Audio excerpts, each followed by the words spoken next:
I'm Dawn with Drucker Diagnostics, and today we're going to learn how to access the cycle counter on your SERO 12 to see how many cycles the centrifuge has run in its lifetime. How to display cycles spun on your SERO 12.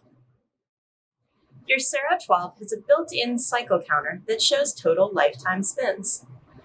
This is helpful when understanding lifespan of components and looking at any replacement needs for the centrifuge.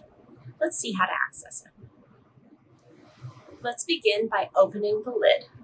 With the lid open, press and hold the start button.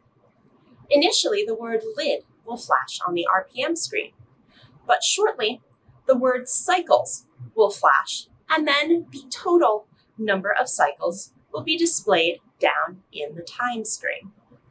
This will continue to be displayed for as long as you hold in that start button. Once you've successfully viewed your cycles, simply release that start button, and your centrifuge will be ready for operation as normal.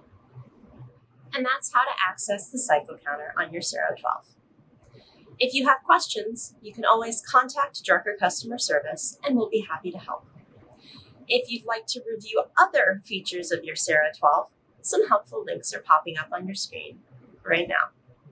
Thanks for watching, and have a great day.